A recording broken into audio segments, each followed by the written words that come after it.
మహావిష్ణువు యొక్క 8వ అవతారం శ్రీకృష్ణుడు. శ్రీకృష్ణుడి గురించి పురాణాలలో, హిందూ శాస్త్రాలలో చిలిపి బాలుడిగా, రాధతో ప్రేమికుడిగా, వీరుడిగా, కురుక్షేత్ర యుద్ధంలో అర్జునుడి రథసారథిగా మాత్రమే చూపబడింది. కానీ మహాభారతంలో కొన్ని సందర్భాలలో శ్రీకృష్ణుడు మోసకారిగా కూడా మారాడు. గరుడ పురాణం వంటి హిందూ శాస్త్రాలలో అబద్ధమాడడం, మోసం చేయడం పాపంగా చెప్పబడింది. శ్రీకృష్ణుడు స్వయంగా దైవ స్వరూపం అయినప్పటికీ మోసం చేయడం ఎంతవరకు సబబు? అసలు ఇంతకీ ఎలాంటి సందర్భాలలో శ్రీకృష్ణుడు మోసం చేయవలసి వచ్చింది ఈ వీడియోలో తెలుసుకుందాం. కురుక్షేత్ర సంగ్రామంలో 99 మంది కొడుకులు మరణించాక గాంధారి దుర్యోధనుడిని ఎలాగైనా రక్షించుకోవాలని ప్రయత్నిస్తుంది.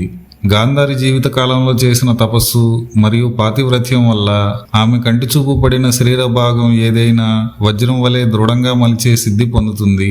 భీముడితో జరిగే యుద్ధంలో దుర్యోధనుడు విజయం సాధించాలంటే అతని శరీరం దృఢంగా మారడమే మార్గం అని తలచి స్నానం చేసి శరీరం మీద ఎటువంటి వస్త్రాలు లేకుండా తన ముందుకు రావాలని దుర్యోధనుడికి చెప్తుంది. దుర్యోధనుడు అలాగే స్నానం చేసి నగ్నంగా తన తల్లి దగ్గరకు వెళ్లే మార్గంలో శ్రీకృష్ణుడు ఎదురవుతాడు. గాంధారి చూపు దుర్యోధనుని శరీరం మొత్తం పడితే భీముని విజయం సాధ్యపడదు కాబట్టి శ్రీకృష్ణుడు తల్లి ముందుకు ఎవరైనా నగ్నంగా వెళ్తారా అని హేళన చేసి కనీసం నడుము నుండి కింది శరీరమైనా కప్పుకొని వెళ్లాలని చెప్తాడు. కృష్ణుని మాటలకు ప్రభావితమైన దుర్యోధనుడు అరటి ఆకును నడుము కింద కట్టుకుని గాంధారి ముందుకు వెళ్తాడు. గాంధారి తన కళ్లకు ఉన్న గంతలు తొలగించి దుర్యోధనుడిని చూడడంతో తొడల వద్ద తప్ప దుర్యోధనుడి శరీరం మొత్తం వజ్రంలా దృఢంగా మారుతుంది. తర్వాత భీముడు యుద్ధంలో బలహీనంగా ఉన్న ఆ తొడల మీదే కొట్టడంతోనే దుర్యోధనుడు మరణిస్తాడు. మహాభారత యుద్ధం 15వ రోజున కర్ణుని కుమారుడైన వృషసేనుడు భీముడు, నకులుడు మీద దాడి చేసి తీవ్రంగా గాయపరుస్తాడు. అది చూసిన అర్జునుడు వృషసేనుని మీద బాణాల వర్షంతో విరుచుకుపడతాడు. మొదట వృషసేనుని 2 చేతులు అర్జునుడు ఖండిస్తాడు. తర్వాత అతని శిరస్సు కూడా ఖండిస్తాడు. కుమారుడి మరణం చూసిన కర్ణుడు తీవ్రమైన కోపంతో అర్జునుడి మీద బాణ పరంపరతో విరుచుకుపడతాడు. ఇద్దరి మధ్య తీవ్రమైన ద్వంద్వ యుద్ధం జరుగుతుంది. ఇంతలో కర్ణుని రథం భూమిలో కూరుకుపోతుంది. కర్ణుడు ఆయుధాలను రథంలో వదిలి రథాన్ని పైకి లేపడానికి తీవ్రంగా ప్రయత్నిస్తాడు. కర్ణుని మీద అర్జునుడు బాణాలు వేయడం ఆపివేయడంతో శ్రీకృష్ణుడు అర్జునుడిని కర్ణుని మీద బాణాలు వేసి సంహరించాలని చెప్తాడు. నిరాయుధుడైన కర్ణుని మీద బాణాలు వేయడం యుద్ధధర్మం కాదని అర్జునుడు చెప్పడంతో అభిమన్యుడిని యుద్ధ నియమాలకు వ్యతిరేకంగా చంపిన వారిలో కర్ణుడు కూడా ఉన్నాడని కృష్ణుడు గుర్తు చేస్తాడు. శ్రీకృష్ణుని మాటలు విని క్రోధంతో అర్జునుడు నిరాయుధుడైన కర్ణుని మీద బాణాలు వేసి సంహరిస్తాడు.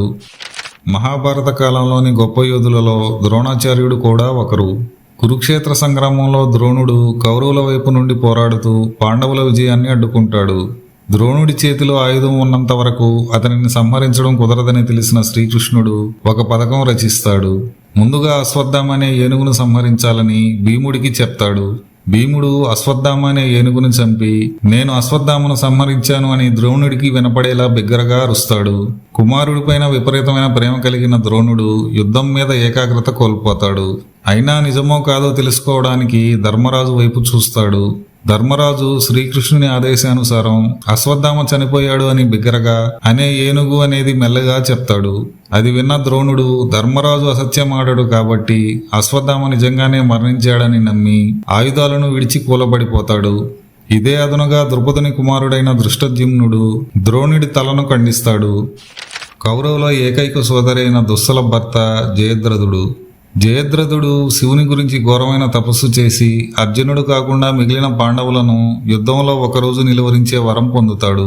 మహాభారత యుద్ధం 13వ రోజున ద్రోణుడు ఏర్పాటు చేసిన పద్మవ్యూహంలోకి ముందుగా అభిమన్యుడు, అతని వెనుక అర్జునుడు కాకుండా మిగిలిన 4 పాండవులు అడుగు పెడతారు.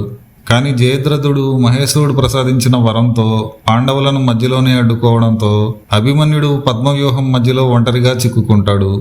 అభిమన్యుడు వీరోచితంగా యుద్ధం చేసిన కౌరవులందరూ ఒక్కసారిగా దాడి చేసి అభిమన్యుడిని సంహరిస్తారు.